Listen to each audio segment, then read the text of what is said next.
developing and hosting Pi applications in cloud servers managed by the Pi core team. Applications are sandboxed and they run across multiple servers using open source technologies like Docker and Kubernetes. Every verified developer can try the App Engine in development mode. Once the app is complete and selected based on Pi core team's criteria, it will be hosted on production mode for free.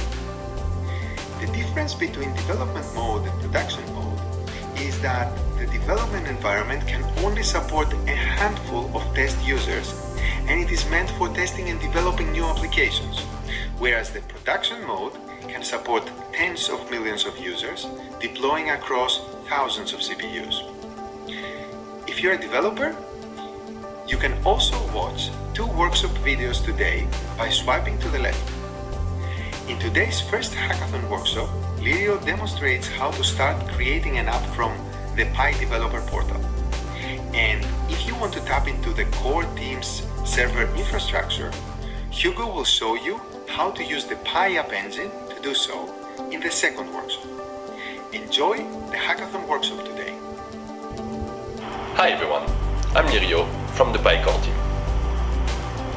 In this introduction video, we will discuss and discover the new Pi developer portal released in July this year. Along with Brainstorm, the developer portal is meant to be your main companion in your development journey with Pi Network. From ideation to release, all the steps can be managed from these 2 utilities.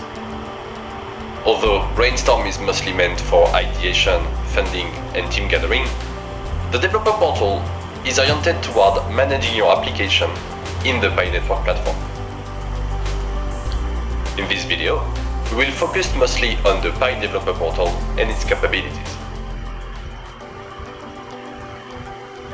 When you open the developer portal, you will see this utility presented. You can click the New App button to start the creation process. From here, you should now see the application creation form. App name and description are pretty self-explanatory. If you have a Brainstorm project associated with your app, you should use the same name.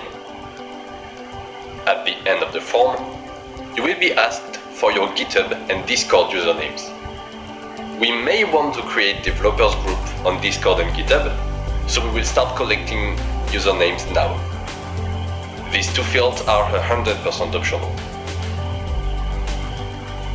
Soon, we want to create a bridge between Brainstorm and the developer portal, so that your whole app lifecycle is seamless. In the middle of the form, you will see a question asking if you want the app to be self-hosted or hosted by the core team. Self-hosted means that you are the one handling your application on production. You can have your own infrastructure, but you are the one taking care of the scaling and the availability. If you select this option, you will be asked for the front-end URL of your application. As explained in previous videos, Pi utilities are actually websites running in an iframe. Therefore, you must provide this URL for the Pi browser to be able to display your app. On the other hand, hosted by the Pi core team means that we are taking care of your application. No infrastructure management, no availability issue, you simply take care of the code. Although the first option is available for everyone, the second requires you to pass the Brainstorm developer test. As you all know, Pi core team is currently organizing a hackathon on Brainstorm. Upon joining the event and saying that you are a developer, you will be sent to a technical test. When Brainstorm and the developer portal are connected, passing the technical test will automatically open the next steps for you on the developer portal. Finally, when you select this option, instead of a front-end URL, you will be asked for a GitLab username. This will be useful for us in order to provide you with a GitLab project already integrated with our development pipeline and deployment pipeline. You can now click the Submit button and follow me to the next page. If you choose to host your app yourself, you will need to verify your domain ownership. This is meant to avoid developers creating apps from websites they do not represent. For instance, you shouldn't be able to impersonate the wikipedia.com URL. In order to prove your ownership over the domain, you will need to place a specific file at the root of your domain.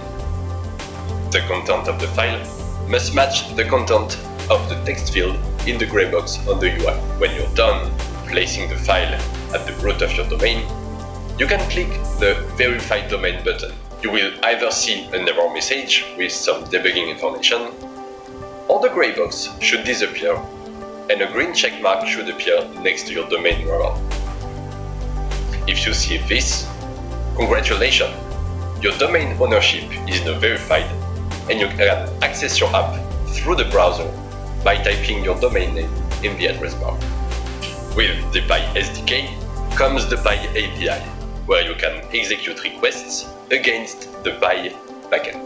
For now, this is only meant to handle payments, but more abilities will be added in the future, like creating chat conversation on the Pi chat from your application.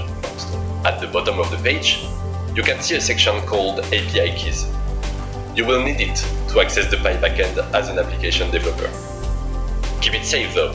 Anyone with this key can pretend to be you. Note that accessing the Pi public blockchain does not require any API key.